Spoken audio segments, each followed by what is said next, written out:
বিসমিল্লাহির রহমানির রহিম। Hello everyone, আসসালামু আলাইকুম। আশা করি সবাই অনেক অনেক ভালো আছেন। বিক্রমপুর মুন্সিগঞ্জ থেকে আমি আছি আপনাদের সঙ্গে। আশা করি আজকের ব্লগটা ভালো লাগবে। ভালো লাগলে প্লিজ একটা লাইক দিয়ে দেখা শুরু করবেন। আর এখানে অনেকগুলো ফুল গাছ নিয়ে আসছি, আমাদের সামনের দিকে একটু লাগাবো। এই ফুল গাছগুলো এনে এখানে রেখে দিছি। আর এই যে আমার নাতি মালিহা খুব দুষ্টামি করতেছে ফুল গাছগুলো নিয়ে। এটা হলো আমার নাতি, সবাই চিনেন, আমার ভাগ্নির মেয়ে, তাই আমার নাতি, ছোট নাতি। আর ফুলগুলো সবগুলো গনে নিতেছি একটা একটা করে। নানা ভাই আনছে, এগুলো বলতেছে। আর আজকে দুপুরে রান্নাবাড়া থেকে ভিডিওটা শেয়ার করব, আশা করি ভালো লাগবে। আর রান্না করব আজকে মূলা শাক ভাজি, নদীর বড় বোয়াল পাঙ্গাস মাছ ছেঁচা আলু দিয়ে আর কি, বগুড়ার লাল আলু দিয়ে রান্না। তারপর তো দুপুরবেলা চলে আসলাম রান্নাঘরে। এই যে মূলা শাকটা ধুয়ে ঝুরি ঝুরি করে কেটে নিয়েছি, মূলা শাক ভাজি খাবো। আর কচি কচি যে মূলাগুলো ছিল সে মূলাগুলো দিয়ে দিছি, দিয়ে দিলাম একটু লবণ আর একটু পেঁয়াজ আর কাঁচামরিচ দিয়ে আমি শাকটাকে সর্বপ্রথমে সিদ্ধ করে নিব।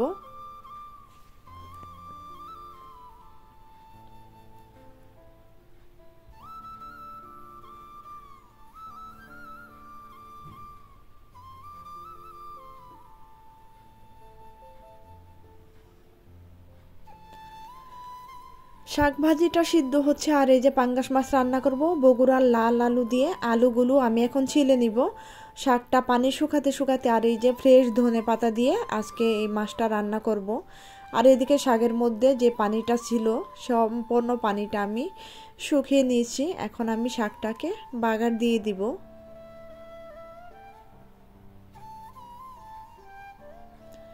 তেল দিয়ে দিলাম, শুকনো মরিচ দিয়ে দিলাম। শাক ভাজিতে কিন্তু শুকনো মরিচ ছাড়া একদম ভালো লাগে না।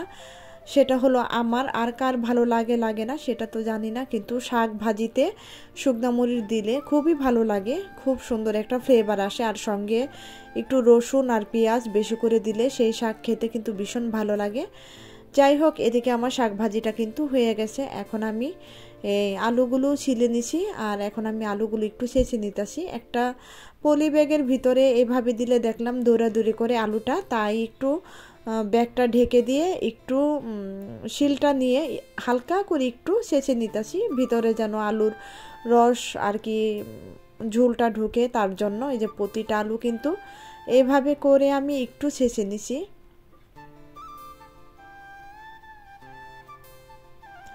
এখন কিন্তু নতুন আলু বের হয়ে গেছে, নতুন আলু দিয়ে কিন্তু এভাবে একটু হালকা ছেঁচে রান্না করলে ভালো লাগবে। আর কড়াইতে আমি একটু তেল আর লবণ দিয়ে দিলাম, তাহলে আলুটা আর লাগবে না কড়াইয়ের মধ্যে, তাই লবণটা দিয়ে দিলাম। এখন আমি আলুটা ভেজে নিতেছি এই পাঙ্গাস মাছ দিয়ে রান্না করার জন্য।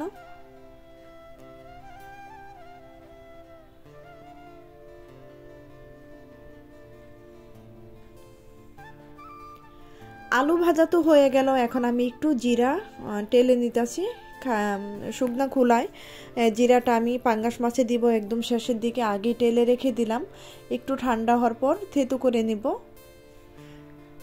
তারপর তো দিয়ে দিলাম কড়াইতে তেল আর পেঁয়াজ কাঁচামরিচ দিয়ে একটু ভেজে নিতেছি। যখন একটু ভাজা হয়ে যাবে তখন দিয়ে দিব আদা রসুন জিরা একসঙ্গে বাটা, আর মশলার সঙ্গে একটু ভেজে নিতেছি, তাহলে কাঁচা গন্ধটা চলে যাবে আদা রসুনের।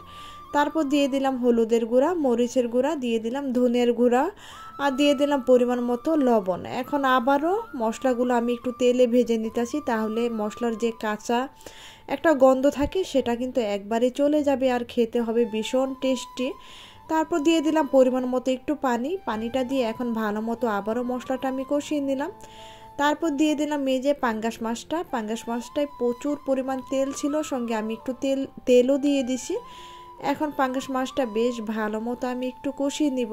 আর পাঙ্গাস মাছ কিন্তু যত ভালো মতো কষিয়ে রান্না করা যাবে ততই কিন্তু অনেক অনেক টেস্ট হবে।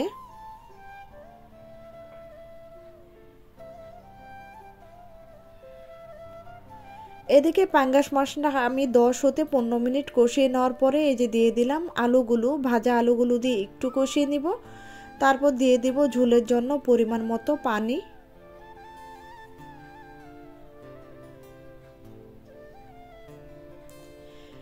এদিকে কিন্তু প্রচুর পরিমাণ তেল উঠে গেছে পাঙ্গাস মাছে। আসলে এতগুলো তেল দেওয়া উচিত হয় নাই, ভালো লাগবে কিনা পরে আমি বলবো ভিডিওতে যখন খাওয়া দাওয়া করব তখনই। সে পর্যন্ত তোমরা দেখতে থাকো, অপেক্ষা করো একদম শেষের দিকে খাওয়া দাওয়ার কেমন হয়েছে আর কি রান্নার টেস্টটা। আর এদিকে কিন্তু এই যে অনেকটা ঝোল কমে গেছে, তারপর আমি দিয়ে দিলাম একদম ফ্রেশ ফ্রেশ ধনেপাতা। এই শীতের সিজনে কিন্তু ধনেপাতা ছাড়া একদম এই তরকারির টেস্ট হবে না, ভালোও লাগবে না। আর আমি এদিকে টমেটো দিতেও ভুলে গেছি, টমেটো কিন্তু আমার ফ্রিজে ছিল। যাই হোক, শীতের দিনে টমেটো ধনেপাতা ছাড়া কিন্তু তরকারি কেমন যেন মনে হয় কি যেন কি দেই নাই। আর এদিকে যে আমি জিরাগুলো একটু থেতো করে নিলাম বেশ ভালো মতো হাম্বল দিস্তায়। তারপরে শেষের দিকে কিন্তু জিরা ফাঁকিটা দিয়ে দিলাম সবটুকু, 1 চামচের মতো জিরা ফাঁকি দিয়ে এখন আমি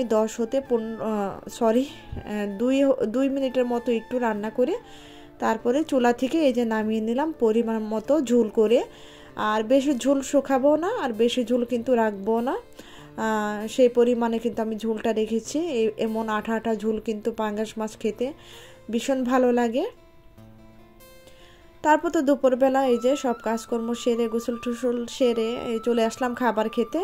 নাফিসও বসে গেছে, আমিও বসে গেছি।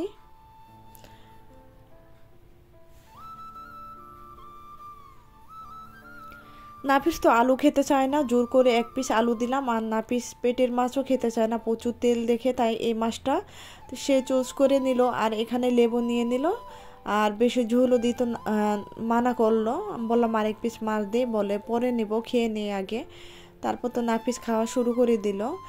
আর শাক খাবে না সে, মূলা শাক। যাই হোক, আমি রাত্রেবেলা যখন ওকে ভাত খাইয়ে দিব তখন আর কি খাইয়ে দিলে কিছুই বলে না, শাক সবজি সব কিছুই খায়। আর যখন নিজের হাতে সে খেতে চায় খায়, খুবই মর্জি করে, এটা দিবা না ওটা দিবা না, সবজি খাবো না, শাক খাবো না। আর তার জন্য কিন্তু রাতের খাবারটা বেশিরভাগ আমি আমার নিজের হাতে কিন্তু ওদেরকে খাইয়ে দিতে চেষ্টা করি। অনেক সময় দেখা যায় আমার বড় ছেলেকেও খাইয়ে দিতে চেষ্টা করি যে আসো 2 ভাইকে একসঙ্গে খাবারটা খাওয়াই দিই। আমার উদ্দেশ্য হলো আমার কষ্ট হোক, তারপরে যেন ওরা সবজিটা ঠিকঠাক মতো খায়। আর সবজি না খেলে কিন্তু বাচ্চারা পড়ালেখা করে, চোখে সমস্যা হবে। তারপরে অনেক দিকেই সবুজ শাকসবজি খেতে হয় বাচ্চাদের পড়ালেখা ভালো করার জন্য আর সুস্থ রাখার জন্য। সেই জন্য একটু কষ্ট হলেও কিন্তু আমি ওদের খাবারটা বেশিরভাগই খাইয়ে দিই। আর যেদিন আমি ভিডিও না করি সেদিন কিন্তু অফ ক্যামেরায়ও আমি নাফিসকে, তারপর আমার বড় ছেলেকে আমি খাইয়ে দিই, বেশিরভাগ বলে নাফিস। আর যেদিন নাফিসকে আমি ক্যামেরার আর কি ভিডিওর সামনে আনবো তখন বলে তুমি নিজে হাত দিয়ে খাও, তাহলে ভিডিওটাও ভালো আসবে। এই যে নাফিসের মাছটা খুবই ভালো লাগছে। তারপর তো সে বেছে আরেকটা মাছ নিয়ে নিল, তারপরে নাফিস খাচ্ছে। এখন আমিও খাবারটা শুরু করে দিলাম মূলা শাক ভাজি দিয়ে। মাশাল্লাহ, মূলা শাক ভাজিটা আমার কিন্তু খুবই ফেভারিট, কিন্তু আমি খেতে পারি না। অনেকে বলে যে মূলা শাকে প্রচণ্ড গ্যাস হয়। যাই হোক, এই বছরে প্রথম মূলা শাক খেলাম, মাশাল্লাহ খুবই ভালো, অত একটা গ্যাস হয় নাই। তারপরে মূলা শাক ভাজিতে একটু গুঁড়া চিংড়ি দিলে কিন্তু আরও টেস্ট লাগতো, গুঁড়া চিংড়িটা আমার বাসায় ছিল না। আর শাক দিয়ে মাশাল্লাহ অনেক ভাত খেয়ে নিছি। তারপরে ভাবলাম পাঙ্গাস মাছের লেজটা খেয়ে নেই, দুপুরবেলায় খেয়ে নেই, রাতের বেলা দেখা যাবে খেতে নাও ইচ্ছা করতে পারে কাটা কুটা। আর বড় মাছ যেহেতু এত কাটা নাই পাঙ্গাস মাছে, আর পাঙ্গাস মাছে কিন্তু কাটাটা একটু কমই থাকে। আমরা দেখা যায় বছরে একবার যখন নিই, প্রতি বছর শীতে যখন পাঙ্গাস মাছ ধরা পড়ে তখনই কিন্তু আমরা পাঙ্গাস মাছটা খাই। আসলে আমাদের ঘরে চাষের পাঙ্গাস বলতে কেউ খায় না, তাই আমাদের খাওয়া হয় না, বছরে একবার খাওয়া হয়। যাই হোক, দুপুরে খাবারটা তো শেষ করে নিলাম। আর বানিয়েছিলাম একটা পুটিন বানিয়েছিলাম। নাফিজের বাবা খেতে চেয়েছিল যে অনেকদিন যাবৎ পুটিন বানাও না, একটা পুটিন বানিও। তাই যে এখানে 2 কেজি দুধ দিয়ে একটা পুটিন বানিয়েছি। আর মাশাল্লাহ ভিতরটা খুবই সুন্দর হয়েছে, এই যে একটু দেখে দিলাম। আর সন্ধ্যাবেলা সেই পুটিনটাই আমরা নাস্তা হিসাবে খাচ্ছি। নাফিজের বাবাকেও দিয়ে দিতেছি, আর শাশুড়ি আম্মাকে, আর আমিও একটু খেয়ে নিব। আশা করি ভিডিওটা তোমাদের কাছে অনেক অনেক ভালো লাগছে। ভালো লাগলে এই পর্যন্ত যারা এখন পর্যন্ত একটা লাইক দাও নাই, প্লিজ একটা লাইক দিয়ে দিবে। আর আমার পুটিনটা আমি খেয়ে বলতেছি কতটা ভালো হয়েছে মাশাল্লাহ। নিজেরটা তো নিজে প্রশংসা করা যায় না, আমার শাশুড়ি আম্মা আমার হাজবেন্ড প্রশংসা করছে, সেটাই বলতাছি, অনেক টেস্টি হয়েছে বলছে। আর পাঙ্গাস মাছটাও। তো আজকের মতো এখানে শেষ করবো। আল্লাহ হাফেজ, আসসালামু আলাইকুম।